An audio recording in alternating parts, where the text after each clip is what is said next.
আসসালামু আলাইকুম বন্ধুরা। সবাই নিশ্চয়ই অনেক ভালো আছেন। আমি সুলতানির। আজকে কথা বলব প্রোডাক্টিভিটি নিয়ে। আমরা সবাই সবসময় চেয়েছি যে কি করে প্রোডাক্টিভিটি বাড়ানো যায়? কিসে প্রোডাক্টিভিটি বাড়বে? কিসে আরো বেশি করে কাজ করতে পারবো? কিন্তু প্রোডাক্টিভিটি কমে কিসে? এই ব্যাপারগুলো নিয়ে আমরা কখনো চিন্তাই করি না। এটা নিয়ে যেন আমাদের কোনো মাথা ব্যথাই নেই। আগের জামানাই ভালো ছিল। আগের জামানায় মানুষজন একটা চাকরি করব এরকম চিন্তাভাবনা করে এরকম টার্গেট নিয়ে মাইন্ডসেট নিয়ে পড়াশোনা করত। ডাক্তার হবে নয়তো ইঞ্জিনিয়ার হবে এবং সেটা যদি না পেত সেক্ষেত্রে দেখা যেত যে কোনো রকম একটা চাকরি করে কিংবা টিউশনি করে কিংবা হাল চাষ করে বাকি জীবনটা কাটিয়ে দিয়েছে। কিন্তু এখন দিন বদলেছে। এখন মানুষ অল্প কয়েক বছরেই আঙুল ফুলে কলা গাছ হচ্ছে এবং সেটা শো অফ দেখে আমরা সকালে উঠছি এবং রাত্রে ঘুমাতে যাচ্ছি। সো এইটা দেখে আমাদের মানবিক যে আবেগগুলো সেই আবেগের মধ্যে একটা বড় আবেগ যেটা কাজ করছে সেটাকে আমরা বলতে পারি হিংসা বা জেলাসি। এটা আমরা অনেকে স্বীকার করি না, অনেকে মানতেও চাই না, বাট স্টিল আমরা অন্যের ভালো দেখতে পারি না। সো এই যে জেলাসি বা হিংসার যদি সন্ধি বিচ্ছেদ করি, তো এই সন্ধি বিচ্ছেদ করলে বেশ কয়েকটা এলিমেন্ট পাওয়া যায়। প্রথম এলিমেন্ট যদি আমরা গেস করি সেটাকে আমরা বলতে পারি যে নিজের কাজের প্রতি ভালো লাগা না থাকা বা নিজের কাজকে ভালো না বাসা।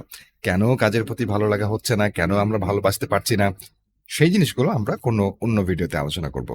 আর দ্বিতীয় যে পয়েন্ট সেটা হচ্ছে নিজের ইনকামে সন্তুষ্ট না থাকা এবং তৃতীয় পয়েন্ট যেটা আমি বের করেছি সেটা হচ্ছে নিজের ব্যাপ্তি বা প্রসারে সন্তুষ্ট না থাকা বা এটাতে গুড ফিল না করা। এক কথায় বলতে গেলে আমি যেটা করছি, আমার যেটা কাজ, আমার যেটা জব, যেটা প্রফেশন, তো যেটা করে আমি জীবিকা নির্বাহ করছি সেটা আমার একদম পছন্দ হচ্ছে না। যার কারণে আমরা যেটা করছি ফ্রিকোয়েন্টলি নিজেদেরকে অন্যের সাথে কম্পেয়ার করছি, বদলাচ্ছি আমাদের কাজের ধরন, ফলো করছি কে কি করলো কিভাবে করলো, যেখানে কিনা নিজের ধরন বুঝে নিজের কাজের ফ্লোকে নিজের স্ট্র্যাটেজিকে চেঞ্জ করা দরকার সেখানে আমরা পুরো ক্যারিয়ার পাথ চেঞ্জ করে ফেলছি।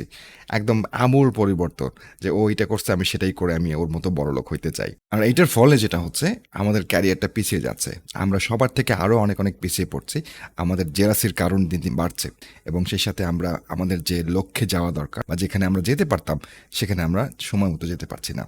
So, আমার মনে হয় যে ইনার একটা ফিলিং, এই যে একটা পার্সপেক্টিভ, একটা চিন্তার যে একটা বিষয় নিজের ব্যাপারে, নিজের কাজের ব্যাপারে, আমার মনে হয় সেটা ডেফিনেটলি আমাদের পরিবর্তন করা উচিত, আমাদের চিন্তা ভাবনা করা উচিত এবং সেই চিন্তা অনুযায়ী আমাদের ফিউচারটা ডিফাইন করা উচিত, কারণ এটা আমাদের হাতে।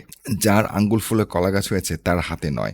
তো সেই ক্ষেত্রে আমরা মনে হয় নিজেদের জ্ঞান বুদ্ধি দিয়ে নিজেদের ক্যারিয়ার নিয়ে আমরা নিজেরাই ফোকাস করব এবং যে পয়েন্টগুলো আমি এর আগে বললাম সেই পয়েন্টগুলো নিয়ে অন্য কোনো ভিডিওতে কথা বলা যাবে। অনেক অনেক ভালো থাকবেন। আল্লাহ হাফেজ।